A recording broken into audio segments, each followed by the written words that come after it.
Welcome, everybody, to the Banyan Books podcast. Today, we are in conversation with Dr. Martin Shaw. My name is Ross McKeechee. Before we get into Dr. Shaw's formal introduction, I just want to let everybody know that although we have people joining from all around the world, the physical location of Banyan Books and Sound is on the traditional and unceded territories of the Coast Salish peoples, including the Musqueam, Squamish, and Tsleil-Waututh nations. Now, Banyan Books is celebrating its 50th year as Canada's spiritual and healing resource, an independent bookstore with the same ownership from start until present day, located at 4th and Dunbar in Vancouver's Kitsilano. So just letting everybody know, please support local independent bookstores. Every time you buy a book from Banyan, you support all kinds of wonderful free programming like this event today. You can go to our website, www.banyan.com, BANYEN.com, if you want to purchase books, or you can go in to store in person anytime. We're open every day of the week, 7 days a week. Now, our guest today, Dr. Martin Shaw. He's widely regarded as one of the most exciting teachers of the mythic imagination. He founded the Oral Tradition and Mythic Life courses at Stanford University and is director of the West Country School of Myth in the UK.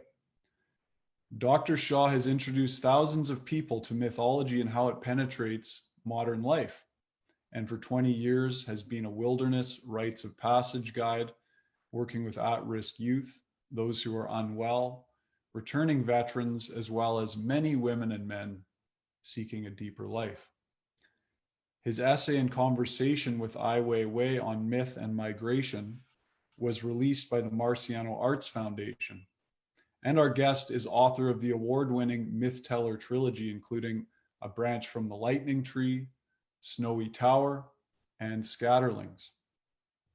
His most recent books include, and there are quite a few, The Night Wages, Cinderbiter, Wolf Milk, Courting the Wild Twin, All Those Barbarians, Wolferland, and his Lorca translations, Courting the Dawn with Stephen Harding.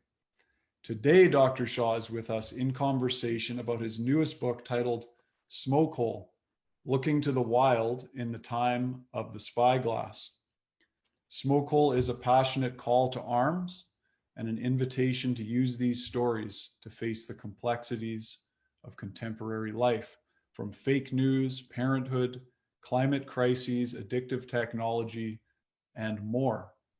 Martin asks that we journey together and let these stories be our allies, that we breathe deeper, feel steadier, and become acquainted with rapture.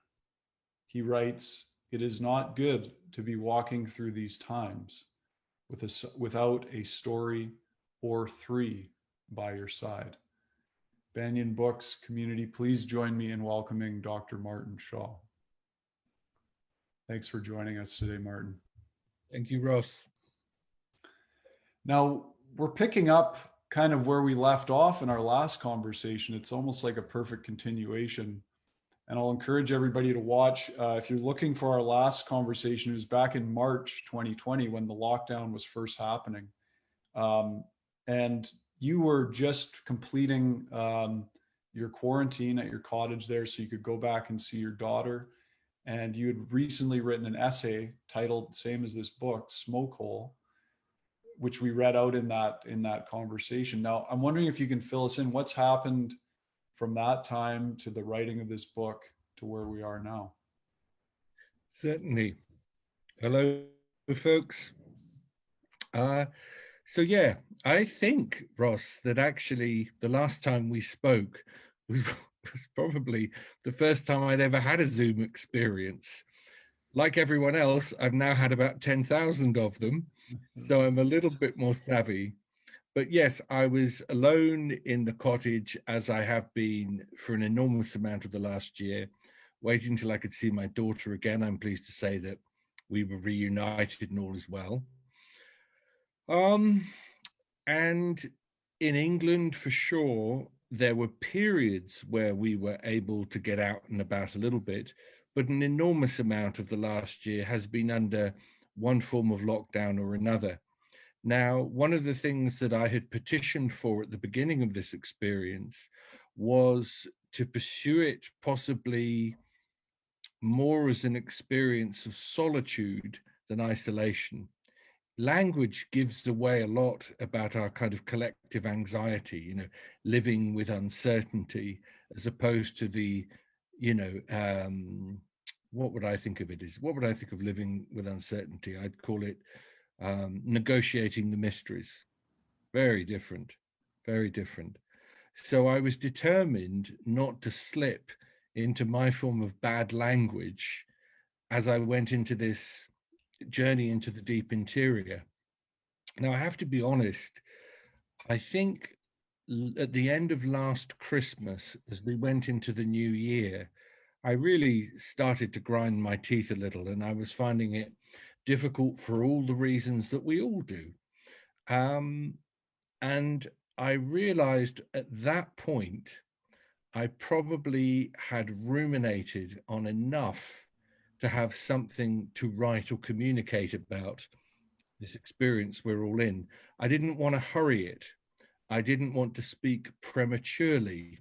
I didn't want to create a mission statement or a pamphlet or be filled with certainty, when actually the reality is none of us knew what was happening at that moment. So I wanted to stay true to the invitation, terrifying though it was. Now, in one of the brief moments where we did get out and about, I led a 4-day and night wilderness vigil in the forest nearby where I live, because of course you can't get better social distancing than that. And it was whilst we were round the fire, and actually as I was watching the smoke curl up from the fire, I began to have a few thoughts about what eventually became the book you've mentioned, Smokehole. And astonishingly, really, in the 4 days and nights they were out, the majority of the book I wrote in and around the fire. I have a little journal, I have a pen, I write in the way that we have for many, many years. And then after a while, I was able to scrabble to something and begin to type it up. And funnily enough, similarly, in tone and delivery and urgency to Courting the Wild Twin, the book almost wrote itself. And the thing that was going on in my head at that time, when I was up there with the Vigilers, we'd been working with a story called The Handless Maiden. Now, this is a young woman who, through a degraded betrayal by her own father, loses her hands and has to go far out into the world through many travails to eventually grow them back. Now, over in England, at least, one of the mandates of lockdown had been don't touch anything. Whatever you do, don't touch anything. And if you do, you better wash your hands quick. So as slowly, incrementally, we began to move through this experience and hopefully into a deeper life, one of my questions has been, how are we as cultures going to grow our own hands back? This is a story I think that we can work with in this way. How do we grow our own hands back? Then the second part of the book was very different. It's a section called Breaking Enchantments, because one of the things I realized after 8 or 9 months, primarily on my own in the cottage, was that I was putting myself into mild trance states most of the time, because I wasn't around other people, other conversations to break up the hallucinatory quality of my thoughts at that point. So the second part of the book, we've gone from growing your hands back to breaking enchantments. In other words, how do we learn to trust dialogue with our own soul if it feels that we are so depleted, we're actually getting fake news from our own psyche? What do we do with that? And I then found another story that I told for years on and off called The Bewitched Princess, not a story many people know. And then quite magically into this arrangement, the very week that I was up in the forest, I came across a story from the Caucasus. The Caucasus is a little region. These days they call it Russia, but the Caucasus has traditions and a very noble mythology attached to it called the Nart Sagas. It's between the Caspian Sea and the Black Sea. I came across a story called The Spyglass, and that, without giving too much of a plot spoiler, speaks directly to our relationship to social media. Now, of course, so many of us have spent an inordinate amount of time online in the last 18 months. And there came a point where I just found this really troubling. And the question really at the end of the book is not that we should, smash and abandon all technology. I don't believe that. I'm not a Luddite. But my question was, when did a tool become a deity? When did a tool become a deity? I have a young daughter, and she has something in her pocket with all the angels you could imagine in it and all the devils too. When I was her age, all I wanted to do was to go to New York and visit the bars that Dylan Thomas drank in, or I wanted to get on a white horse and follow the road of Jack Kerouac or something like that. But amongst a lot of younger folks that I meet, the world that they're most absorbed by is not America or Transylvania. It's the virtual one. And again, this isn't me tutting and saying this is all a travesty. My question is, how do we negotiate this elegantly and with depth? So in other words, Smokehole, in a long answer, wrote itself through those kinds of questions. Thank you. Now, one of the things, and I remember this, the first time you and I met, I don't know if you recall, was when I was still working in the shop at Banyan, and you were one of the first guests I hosted in store, and you came and you told us a story, and you told us how to listen to the story and how to apply the right questions and thinking to that story. I'm wondering if you can share with our live audience here today, our listeners, how do we approach these stories? What's the right way to approach these old stories? Great question. I think the first thing we could do is not tell the story what it is. Not tell the story what it is. Stories worth their salt, the ones that we come back to over and over again, are more than just an ornamental allegory. They're more than just a political point. They are alive in the way that they are. We're very interested, many people, in an animistic universe. Well, stories are as animistic as anything else is. So I think the first thing that we do with a story is to bear witness to it. So when someone tells it to us, there is, in a way, a sense that the story is being told for the first time ever in the shape that it is, providing it's not a recital. If the words are finding themselves in the imagination of the teller at that moment, something extraordinary is happening.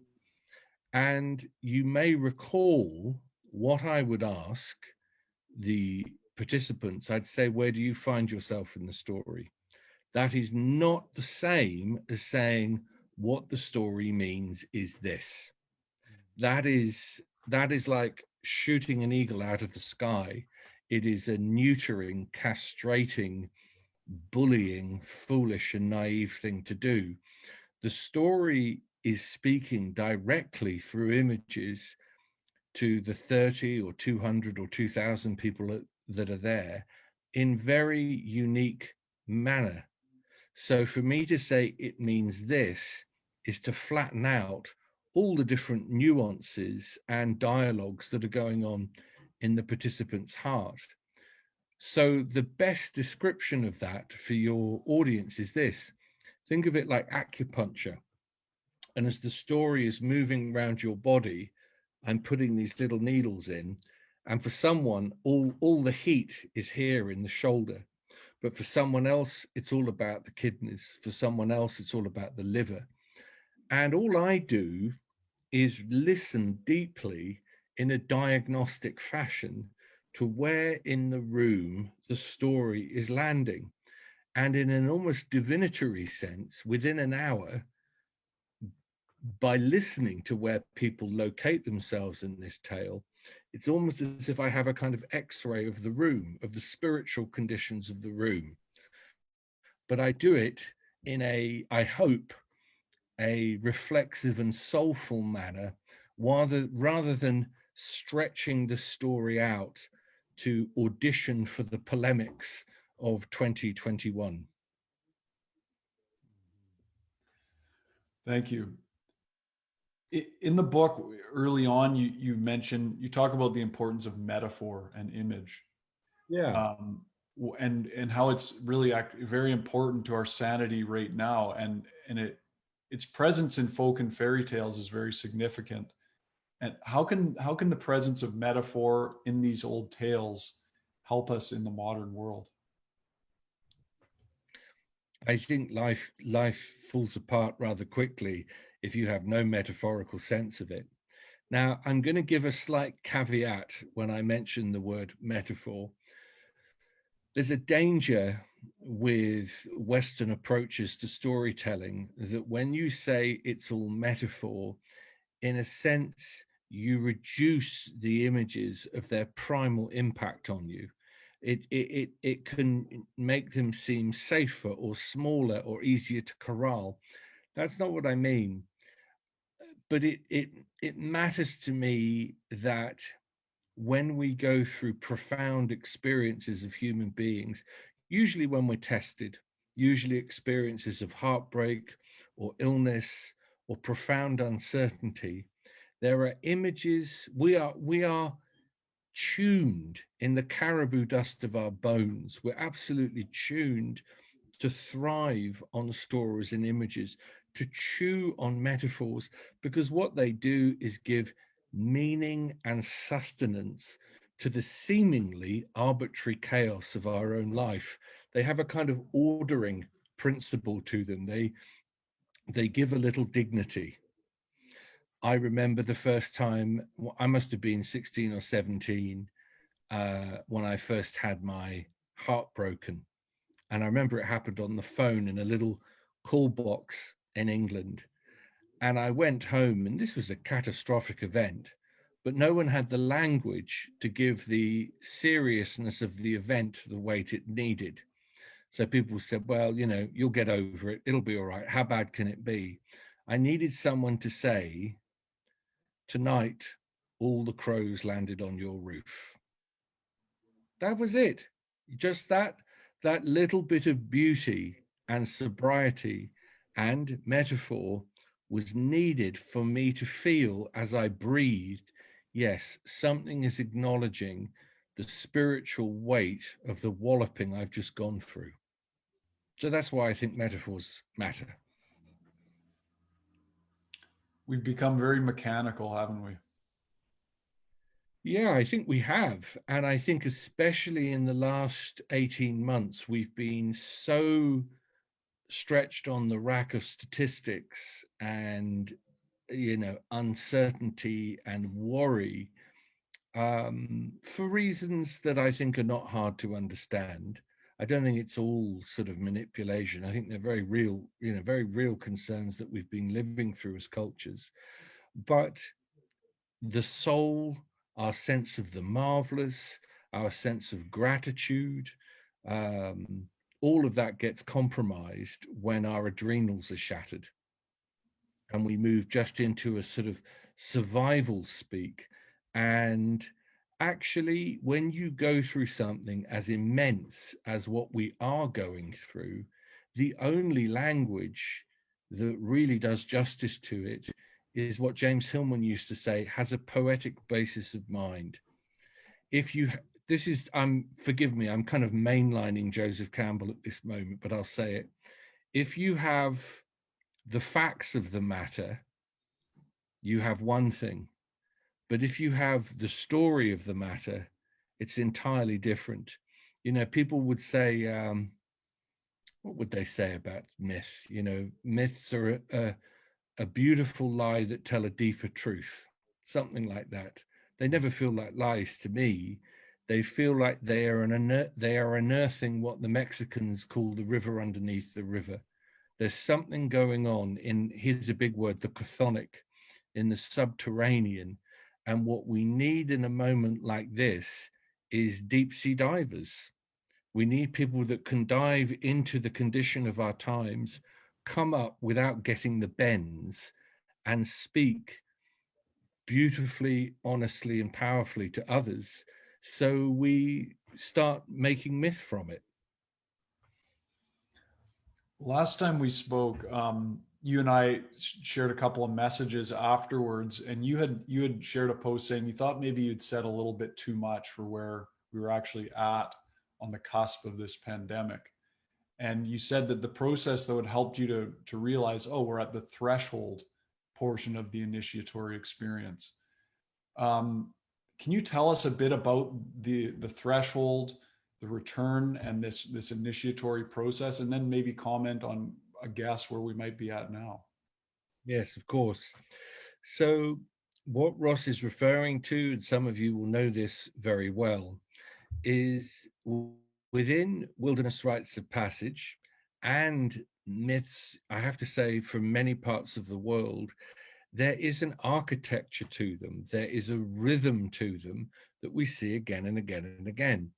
And this has been studied by anthropologists like Arnold van Gennep and Victor Turner and others.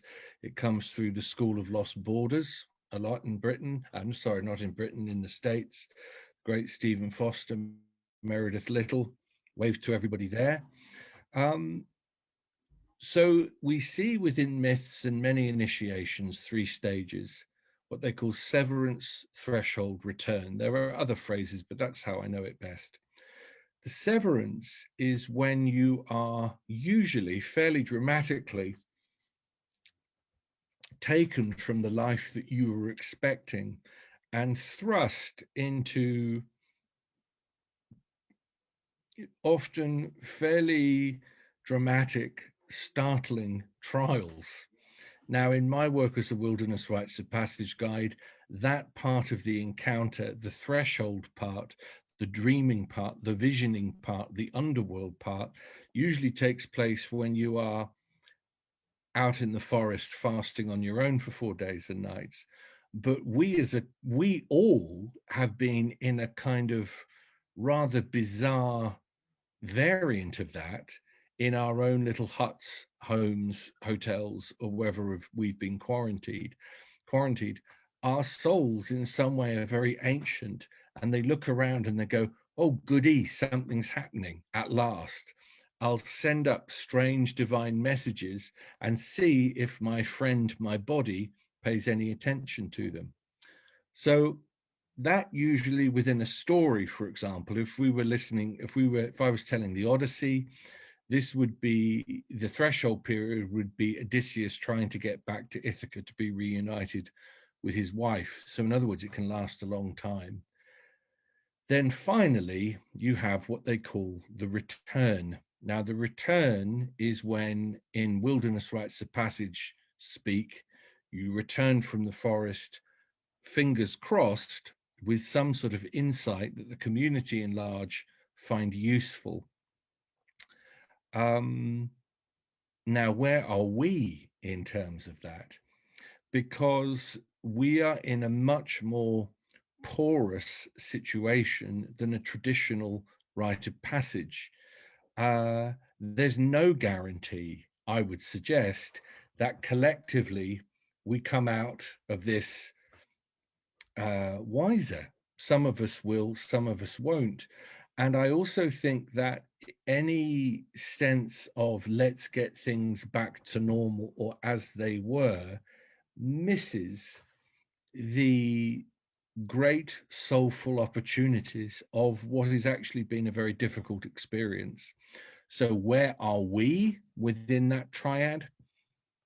It would be probably naive for me to say, certainly not out of the woods yet, certainly not in a position where we can collectively start to make statements, I would think, but incrementally, bit by bit, person by person, certain profound insights and changes in lifestyle will appear. Here's something that you might find interesting, Ross, is that during this period, I barely told any stories. I was alone, I wasn't in the mood for telling tales. And when I tried to tell stories again publicly, I found that the stories themselves had hurt feelings. They had fled over the hill of memory and disappeared.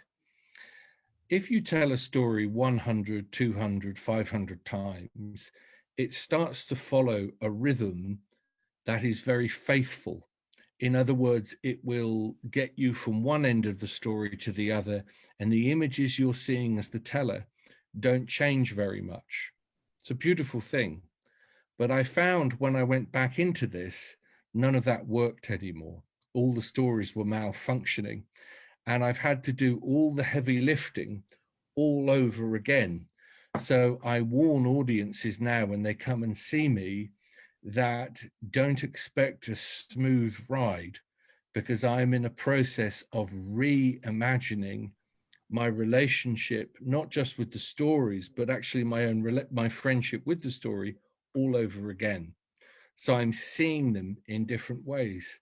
And one of the things I wanted to mention tonight to anybody listening is, if I'm doing that in my own work life at the moment, that great moment of imagination where I'm revisioning these stories, what stories in our own lives that we are carrying are worth reimagining? What stories are you sick of? What stories have lost their roughage? What in your life is going nowhere and you need it to quietly put it down? And what are the ones that need care, attention, and fidelity? One of my favorite words is fidelity. The reason I think that stories have been such great companions to me over the years is that I continually show up for them, whether I feel like it or not. The apple I feed the pony of the story is my fidelity. There's a metaphor for you. But when I stopped showing up, they started to doubt me. So I'm in a process of renegotiating that relationship, but I'm also looking at my wider life at the moment, post lockdown, and I'm very open to certain parts of it staying moribund, not coming back. I'm very open to what happens next. You said early in the book, I am a teacher of old stories and a guide into deep places. In this life, it would appear I am to be wedded to the thinking of the wild. What do you mean by that statement, wedded to the thinking of the wild? The As is, I probably, maybe we talked about this last time, I've spent an inordinate amount of time outdoors listening. For someone that's well known as for someone that never stops talking, I spend far more time listening. And I realized years ago, through living in a tent for 4 years, that the earth thinks in the way that it does, not like human beings think, but in the way that the earth does. And I realized that I had an almost divinatory ability to sense certain messages just by watching the ways that rooks, which is a bird, would move round a Norfolk field in the winter, or the way the salmon leapt in the river down on my beloved Dartmoor. In other words, it was communicating and talking to me. There was a kind of a cross-species gossip going on. And the best of the stories you find, especially in indigenous cultures, woven into them are perspectives that are more than just human. They're not porcelain gods with the faces of humans. They're not the god of the river, they're river god. The river itself, the texture of the river, the smell of the river, the movement of the river is the expression of the deity in action. So that is all a form of thought to me. And ironically, just before lockdown began, I'd already spent 101 days vigiling in the forest as if I was a glutton for punishment, because I didn't know this was going to happen.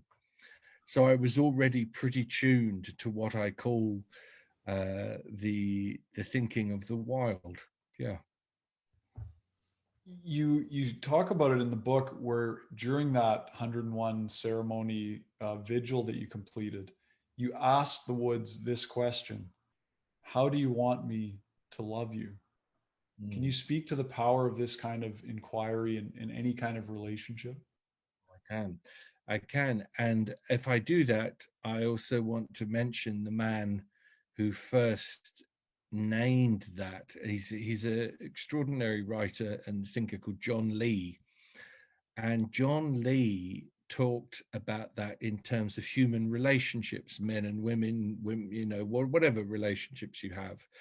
The question would be, rather than coming in to a new relationship to someone you don't know very well and attempting to love them with all the kind of signals and gusto that you expect, how would it be if you just sat down and had a conversation and said, my first act of love to you is to ask you, how do you want me to love you?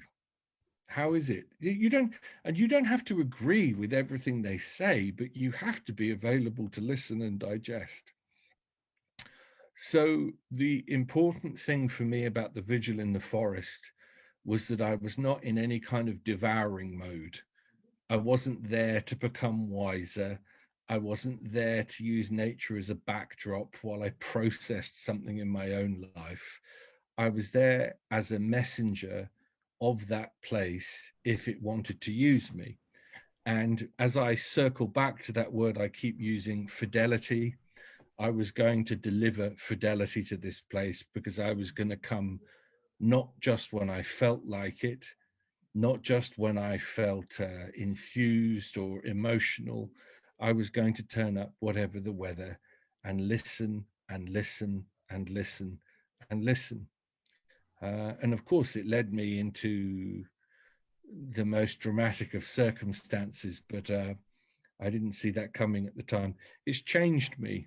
That I'm profoundly changed by that time. Yeah, I was left with 9 words, Ross. 9 words for 101 days. That's what I was left with. And I'm not going to reveal them here, but it was worth it. It was worth it. That seems probably the appropriate kind of work that we have to do. 101 days for 9 words. Yeah. Mm-hmm. Now, I'm going to ask if you'd like to share an excerpt from the book. While you do that, I'll just remind our live audience, Dr. Shaw is going to be taking your questions for the last 15 minutes. So feel free to go into the Q&A tab down at the bottom of your screen and type in any questions that you have for Dr. Martin Shaw, and we'll get to those in not too long. Okay. I'll hand over to you. Thank you. So this is, I'm going to read, I think, the letter that I wrote at the beginning of lockdown that actually it started the process of the book, really. And it suggests that just underneath our knees, we all have a prayer mat. And rather than being filled with visions and envy of longing for other cultures and people, it might be an interesting practice just to pay attention to the ground that's directly underneath us. So I'll read a bit about that. Let's start by kneeling down, because the thing I'd love to talk about is beneath us. It's a prayer mat. We're all praying to something. I know there's a lot to hold our attention right now. Everywhere I glance, there's a screen pummeling us with statistics, but I'm going to ask us to lower our gaze for a moment you and I. Examine the weave of the mat, scrunch up your nose and rub up to the dizzy, strange scent of its perfume. There is no one-size-fits-all mat. There are countless millions of prayer mats, every one different. There's just enough room for you to kneel on, and that's about it. Let's really look at the weave, because it's moving. There's a Norwegian tugboat pulling into Alexandria at midnight. There are pale stars over a Provençal castle. There's a desert woman weaving an emu feather into her hair. If we keep paying attention to this little strange stretch of rug, things happen. We start to witness a secret history of the earth. Not the only history, but one tributary of a bigger river that eventually leads us to the vast ocean of time and consequence. We behold this with our old mind, not our new mind. Sometimes I call this bone memory, not skin or flesh, but bone knowing. It's bone knowing that makes us storytellers. Keep looking. Behind even your people, there are sweeping cranes, misty Welsh hills, lush Ecuadorian valleys, and miles of flowers. These are your ancestors too. I say it again. We make things holy by the kind of attention we give them. We make things holy by the kind of attention we give them.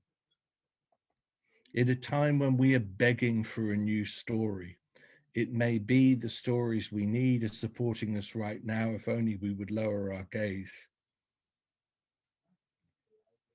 The stories we remember, the ones we sink our teeth into, that we never discard, disown, or grow too old for, are ones that live in the tension of the timeless and the time-bound. The stories that got us and our people here in the shape that we are, those are the time-bound. But it's the smoke hole that brings in the timeless, the essential, the vital. And I'm petitioning that we could live between both. So that's first little reading. Thank you. In the story, The Bewitched Princess, Yes. you're speaking of Peter, and there's a short quote I have, then a question. So you said, because of Peter's willingness to take on this task of carrying the dead, he has ensured that the corpse becomes not a ghost, but an ancestor.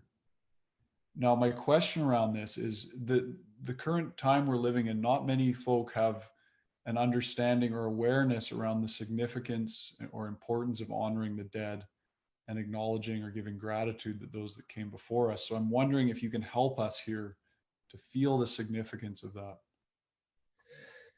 Yes.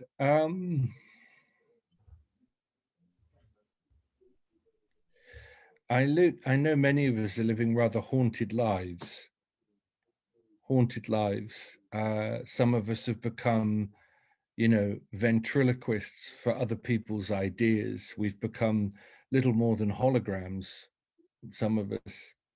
But an ancestral connection is something where you have a root system that you are in touch with.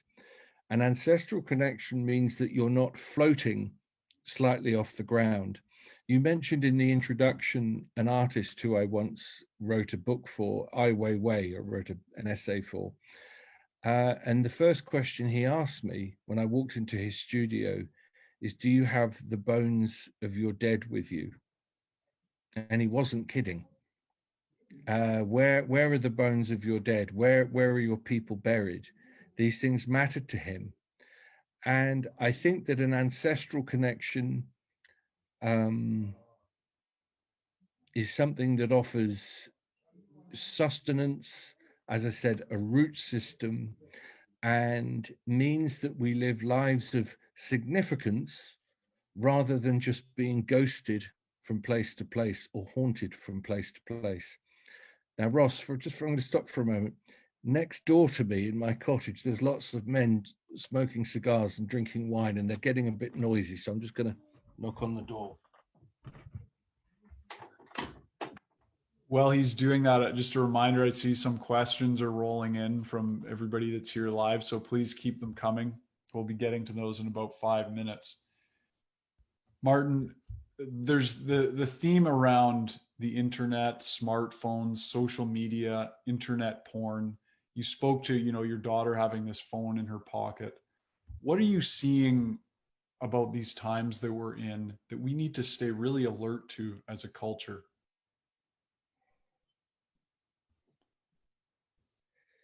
Well, it's odd how seductive the perilous is. It's a perilous moment, but it's also very seductive. The very technology that enables us to have this conversation right now is connected to all the stuff that also can be terribly damaging. Here's a thought though. In Greek mythology, the god Hermes, god of the storytellers, is the being that communicates at lightning speed from person to person, deity to deity. Now, whilst that is so, the detail that people often forget about Hermes is that he communicates soul to soul. And if the soul is not roused, the message is not received.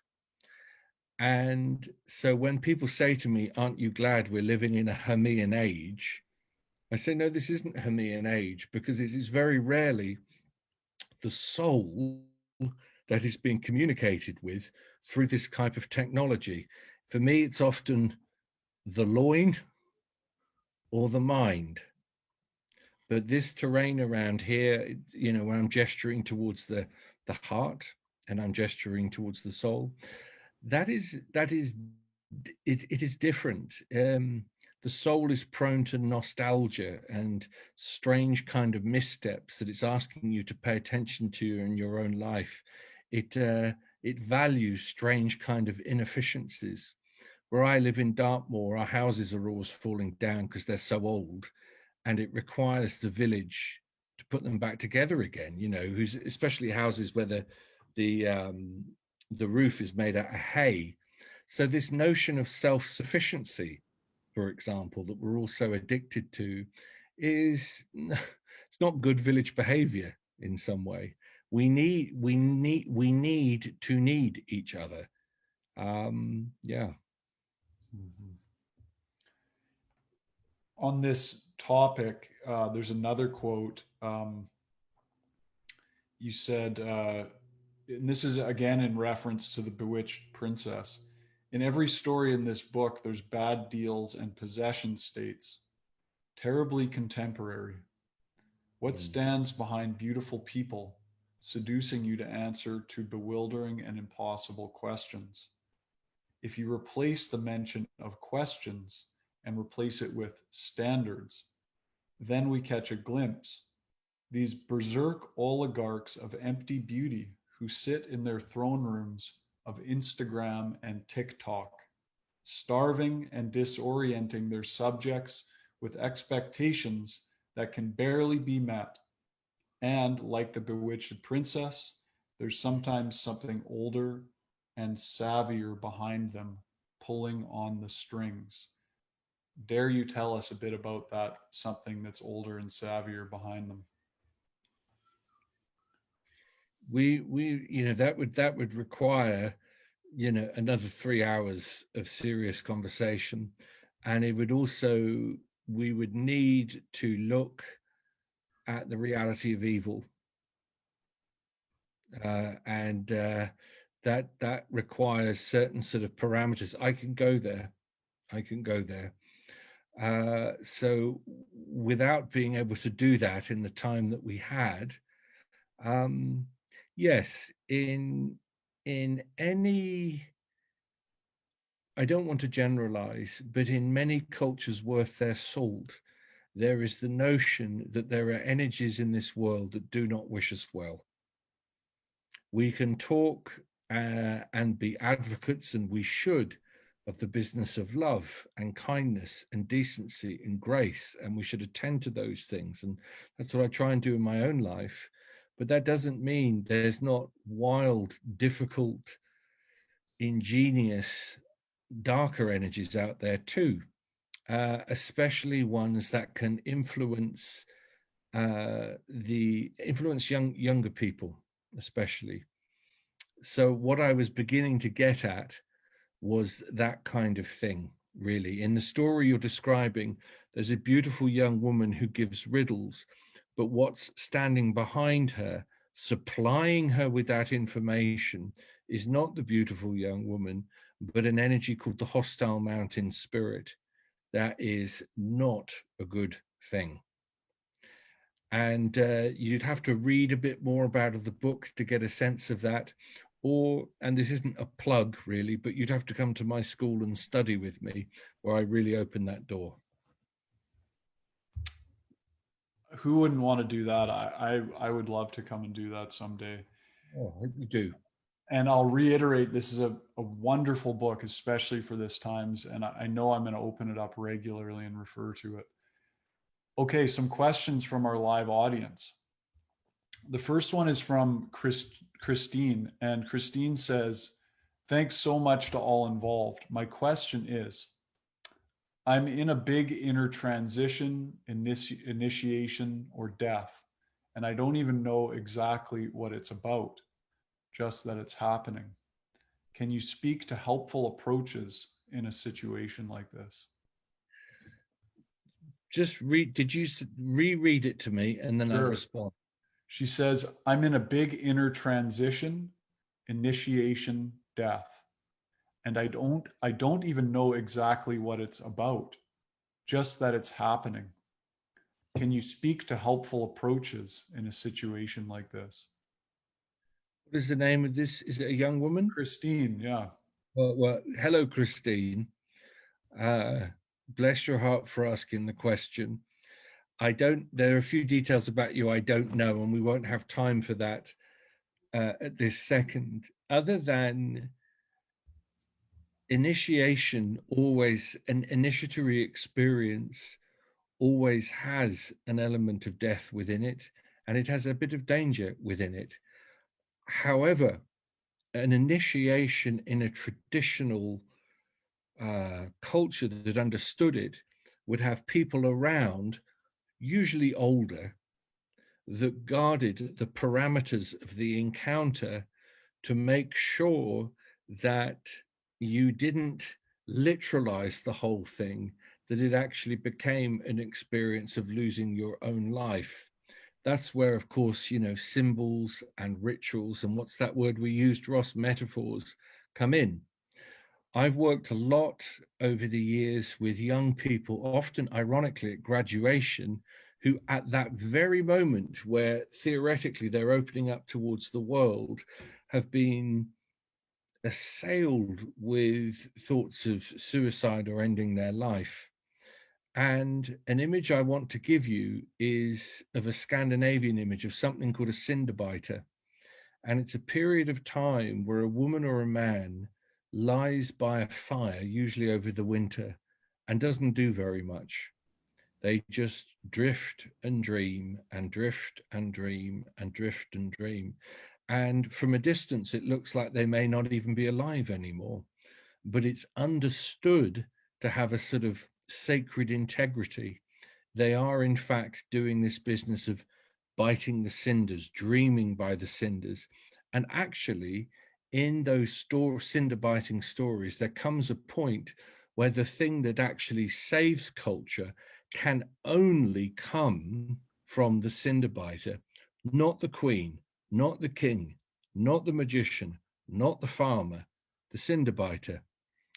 And one of the things I've worked a lot with younger folks especially, is if you don't know that a role like a cinder biter exists, it is just possible you could mistake the desire to lie down and deepen into this profound encounter with the movement from life into death itself. because our culture is seemingly not literate enough to discern the difference. So whatever is going on for you, hang in there, take courage, and be a good cinderbiter. You'll find it. I actually have a book called Cinderbiter, but if you go online, you'll probably, there's no doubt a recording of me somewhere telling it. And if you need to talk more about this, send your email to Ross and he'll send it to me and I'll talk to you directly. Okay. Our email is events@banyan.com, events@banyan.com. So if that's a necessity, please send an email. Okay, we have a question from Andrew. Can stories be a precision technical instrument for learning about oneself and one's culture? I'm thinking of the oral storytelling tradition of Central Asia and, of course, the Mula Nasruddin corpus. Thank you. Yes, absolutely. They can.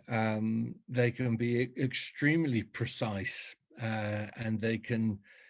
They, to be honest, if you don't have a culture which is using stories as the primary mode of instruction, I don't think you have a culture at all. You have a society, and that's not quite the same thing. So yes. Depending on the discipline and the skill you want to develop, the stories could be, as filigreed as a very sharp blade, or as long and as wispy as a Devonian forest. Your art form and the skill you want to develop will be dictated by the stories that are given to you as instruction. That's all I can say. The next question is from Emily, who asks, could you advise us on how not to betray dreams and other messages from the underworld in the telling of them? Yeah, a very simple thing is, do you remember I said earlier on, don't tell the story what it is, don't tell the dream what it is.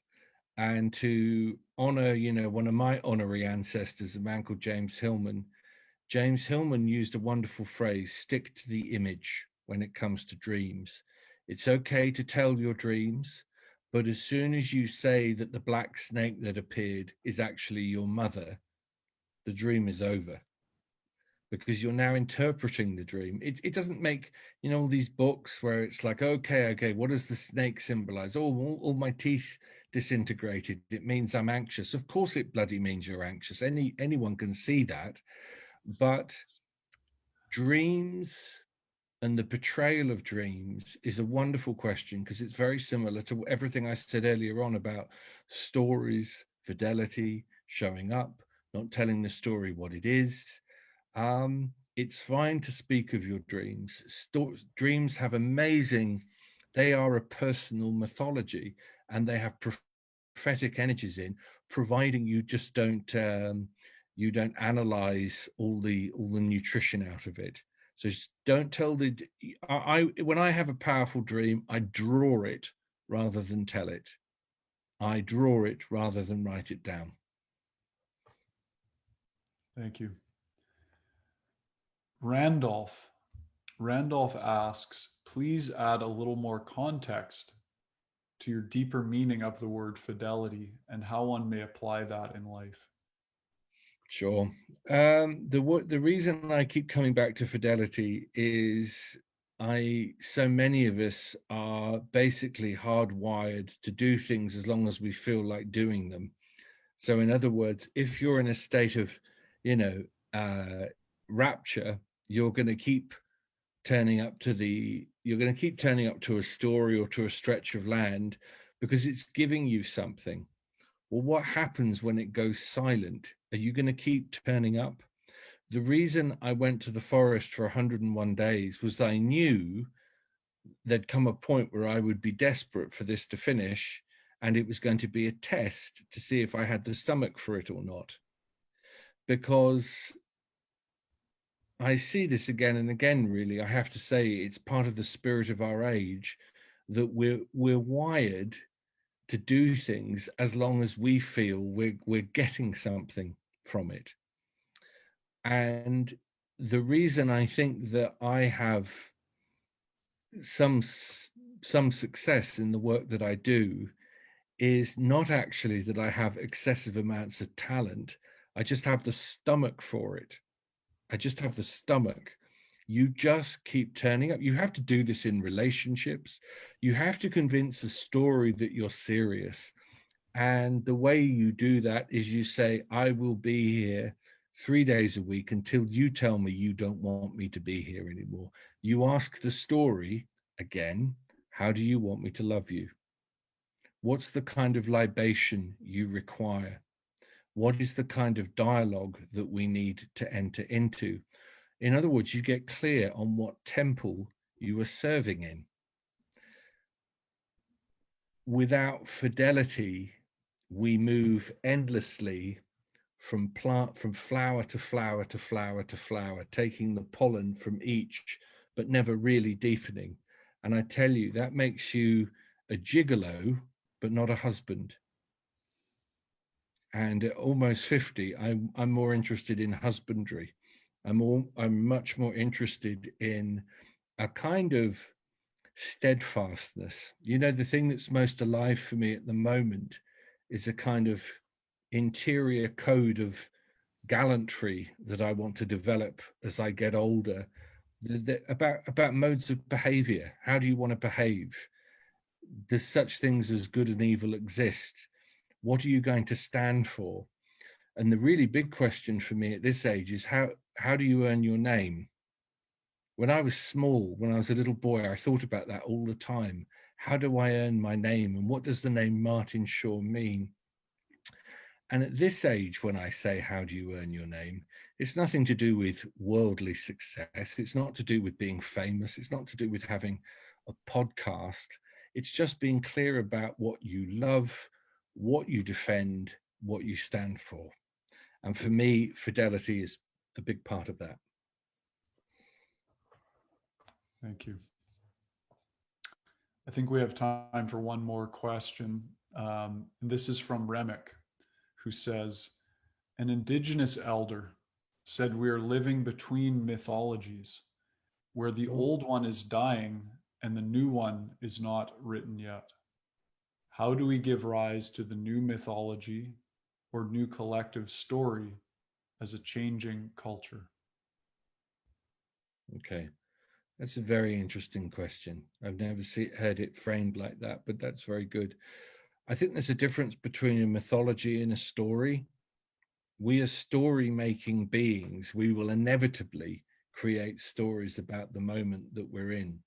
Whether or not we have the substance to create a mythology is different. The subject of a mythology traditionally should be a kind of a cross-species gossip between us and the wider earth, and contained within that mythology should be perspectives that are more than human. So if we are going to have a mythology of that quality and life energizing properties, we need to get out into the bush again. We need to get out into the wild places, and we need to sit and sit and sit. But I don't think a mythology like that can be created by one person alone.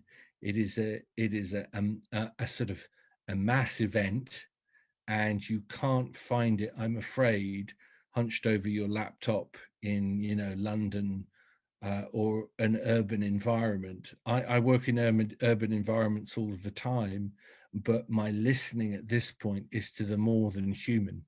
So any emerging story worth its salt has to have more than the vanities and neuroses of humans in them. Thank you. I'd just like to finish by asking you what's next for you, what's happening. Are there any events or programs or things you'd like to let us know about? Sure, I would. I'm excited because next month I have a new program called Stalking the Rebel Soul. is about to start in Dartmoor in England, where I come from. We've got a few places left. If you go to schoolofmyth.com online, you'll find it immediately. It's a 5-weekend program where we go all the way really from prehistory through to the present day, looking at, I think I read it earlier, a secret history of the earth through the tendrils of myth as we get from one end to the other. I also have a master's program called Poetics of Imagination that runs at Dartington, the Dartington Art School in Devon, where people come and work with me intensely for a year. And that leads to a traditional master's qualification at the end. So you can become, an MA in mythology. What else is going on? Of course, the wilderness rites of passage stuff is still, we've got more folks wanting to do that than almost we know what to do with. In my own life, personally speaking, what's alive for me at the moment actually is not reheating the meal of my previous successes. I feel very open at this moment in my life to, and I'm 50 in October, so I'm right at the end of my 40s, and I'm looking ahead. And maybe I'll do something entirely different. Maybe I'll just whittle sticks. I don't know. But I have a lot of concerns. When I say concerns, I don't mean I'm concerned. I mean things I'm involved in that are just, very quiet and private, and I just look forward to developing them too. Wonderful to hear. Thank you. And I want to let everybody know, Jacob, our producer, who does such an amazing job organizing all of Banyan's events, all of these podcasts. He's always there on the back end coordinating things. He posted in the chat and the Q&A tab that you can watch our previous conversation with myself and Dr. Martin Shaw on Banyan's YouTube channel. So if you search for Banyan Books and Sound on YouTube, or you can listen to the interview on our audio podcast, which you can find anywhere that podcasts are found.